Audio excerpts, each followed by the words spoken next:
It's World Mental Health Day, and this is one of the hardest videos I've ever had to do. I suffered for a lot of years after leaving the military. 727,000 people take their life to suicide every year. I was almost one of those people 8 years ago that were added to that number.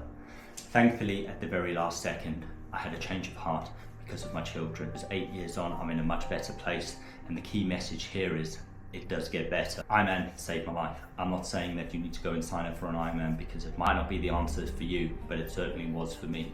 Endurance sports certainly helped me. I don't talk about it anywhere near enough or as much as I should do.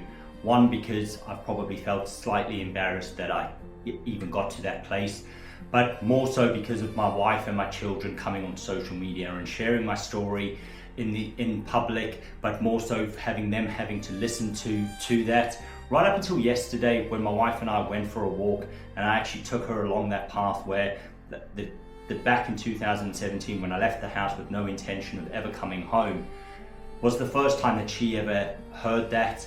It was the place where she actually saw where I went. 8 years on, and a lot of Ironmans and endurance events later, I'm in a place where I'm much better mentally. Don't get me wrong, I'm not 100% cured, and I don't think ever will be. What I have learned over the years is how to manage it, and what I'm hoping now is that I'm able to talk about it is where I can help you if you are struggling. To just try and do something different to help you if you are struggling, to do something that will give you that release. I try and explain to people what I was going through at the time that took me to that decision, and it's really hard to explain because I think everyone suffers very differently. For me, it was a noise in my head that I can't even explain. It wasn't voices, it wasn't shouting, it was just noise is how I can explain it to someone. But I had this unbelievable burning and pain inside that I just wanted to end. And I think for me right now is it hasn't completely gone, but I know how to manage it. And for me, one of the ways in managing it is through sports, through training, through racing.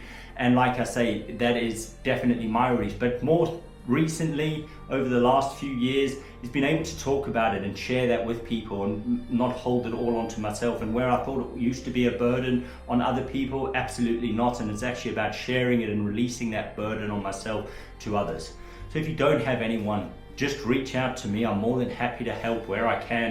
It's sometimes just talking to someone that maybe you don't know, and that's where I really struggled. Was I didn't feel like I could talk to the people around me that maybe, especially my wife, where probably she was the safest person to go to and talk to, but I didn't want to burden her. So sometimes maybe just speaking to a stranger might actually help because there's no prejudgment there. Just under 1 million people a year losing their life through suicide is way too many. If you take away anything from today, from this video, if you've made it this far, is it does get better, and that's the key message. Don't struggle alone.